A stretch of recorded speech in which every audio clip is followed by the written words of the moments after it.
ಮೈಸೂರಿನಲ್ಲಿ ಫುಟ್ಪಾತ್ ಒತ್ತುವರಿ ತೆರವುವ ಕಾರ್ಯಾಚರಣೆ ಒಂದು ರೀತಿ ಎಲ್ಲೋ ರೀತಿಯ ಹಳ್ಳ ಹಿಡಿದಿದೆ ಅಂತ ಹೇಳ್ಬೋದು. ಯಾಕೆಂತಂದರೆ ಮಹಾನಗರ ಪಾಲಿಕೆ ಆಗ್ಬೋದು, ಸಂಬಂಧಪಟ್ಟ ಇಲಾಖೆಗಳು ಆಗ್ಬೋದು, ಮೈಸೂರಿನಲ್ಲಿ ಫುಟ್ಪಾತ್ ತೆರವಿಗೆ ಮುಂದಾಗ್ತೀವಿ ಅಂತ ಹೇಳ್ತಾ ಇದ್ರೂ ಕೂಡ ಮೈಸೂರಿನ ಪ್ರಮುಖ ರಸ್ತೆಗಳಲ್ಲಿ ಇದುವರೆಗೂ ಕೂಡ ಫುಟ್ಪಾತ್ ಒತ್ತುವರಿ ತೆರವು ಕಾರ್ಯ ಆಗ್ತಾ ಇಲ್ಲ ಅಂತ ಹೇಳ್ಬೋದು. ಅದರಲ್ಲೂ ಪ್ರಮುಖವಾಗಿ ಮೈಸೂರಿನ ಕುವೆಂಪು ನಗರದ ಅಪೋಲೋ ಆಸ್ಪತ್ರೆ ಬಳಿ ಇರುವಂಥ ಸಿಗ್ನಲ್ ಬಳಿಯೇ ಇದು ಫುಟ್ಪಾತ್ ಒತ್ತುವರಿ ಆಗಿರುವಂಥದ್ದು ಎದ್ದು ಕಾಣ್ತಾ ಇದೆ. ಇಲ್ಲಿ ನಾವು ನೋಡ್ತಾ ಇದ್ದೀವಿ, ಆಸ್ಪತ್ರೆಗೆ ಹೊಂದಿಕೊಂಡಂತೆ ಇರುವಂಥ ಫುಟ್ಪಾತ್ನ ಉದ್ದಕ್ಕೂ ಕೂಡ ದ್ವಿಚಕ್ರ ವಾಹನಗಳನ್ನು ಪಾರ್ಕಿಂಗ್ ಮಾಡಿರುವಂಥ ದೃಶ್ಯ ಇಲ್ಲಿ ಕಂಡು ಬರ್ತಾ ಇದೆ. ಒಂದು ಇಂಚು ಕೂಡ ಇಲ್ಲಿ ಜನರು ಸಾರ್ವಜನಿಕರು ಓಡಾಡೋದಕ್ಕೆ ಇಲ್ಲಿ ಜಾಗ ಸಿಗ್ತಾ ಇಲ್ಲ.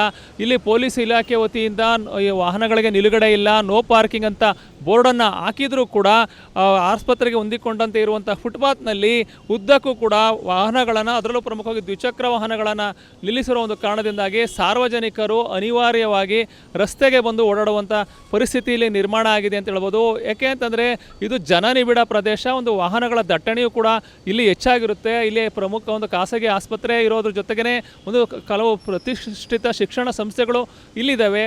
ಇಲ್ಲಿ ಸಾರ್ವಜನಿಕರು ಅಲ್ಲದೆ ಶಾಲಾ ವಿದ್ಯಾರ್ಥಿಗಳು ಕೂಡ ಹೆಚ್ಚಿನ ಸಂಖ್ಯೆಯಲ್ಲಿ ಶಾಲೆ ಬಿಟ್ಟಂಥ ಸಂದರ್ಭದಲ್ಲಿ, ಶಾಲೆ ಆರಂಭದ ಸಂದರ್ಭದಲ್ಲಿ ಇಲ್ಲಿ ಓಡಾಡ್ತಾರೆ. ಇಂತಹ ಒಂದು ಜನನಿಬಿಡ ರಸ್ತೆಯಲ್ಲೇ ಒಂದು ಫುಟ್ಪಾತ್ನಲ್ಲಿ ದ್ವಿಚಕ್ರ ವಾಹನಗಳನ್ನು ನಿಲ್ಲಿಸುವ ಮುಖಾಂತರ ಫುಟ್ಪಾತ್ನ ಕಬಳಿಸ್ತಾ ಇರೋದು ಕೂಡ ಸಾಕಷ್ಟು ಒಂದು ರೀತಿ ಸಾರ್ವಜನಿಕರ ಒಂದು ಕಿರಿಕಿರಿಗೂ ಇಲ್ಲ ಕಾರಣ ಆಗಿದೆ ಅಂತ ಹೇಳ್ಬೋದು. ಇಲ್ಲಿ ನಾವು ನೋಡ್ತಾ ಇದ್ದೀವಿ ದೃಶ್ಯದಲ್ಲಿ, ಬಹುತೇಕ ಇಲ್ಲಿ ಫುಟ್ಪಾತ್ನಲ್ಲಿ ದ್ವಿಚಕ್ರ ವಾಹನಗಳನ್ನ ನಿಲ್ಲಿಸಿರೋದು ಒಂದು ಕಾರಣದಿಂದಾಗಿ ಸಾರ್ವಜನಿಕರು ವಿಧಿ ಇಲ್ಲದೆ ರಸ್ತೆಯಲ್ಲಿ ಓಡಾಡುವಂಥ ಪರಿಸ್ಥಿತಿ ನಿರ್ಮಾಣ ಆಗಿದೆ. ಪೊಲೀಸ್ ಇಲಾಖೆ ಒಂದು ಒತ್ತುವರಿಯನ್ನು ತೆರವು ಮಾಡ್ತೀನಿ ಅಂತ ಒಂದು ಮಹಾನಗರ ಪಾಲಿಕೆಯೂ ಕೂಡ ಹೇಳ್ತಾ ಬರ್ತಾ ಇದ್ರು ಕೂಡ ಮೈಸೂರಿನಲ್ಲಿ ನಿರೀಕ್ಷಿತ ಮಟ್ಟದಲ್ಲಿ ಫುಟ್ಪಾತ್ ಒತ್ತುವರಿ ತೆರವು ಆಗ್ತಾ ಇಲ್ಲ.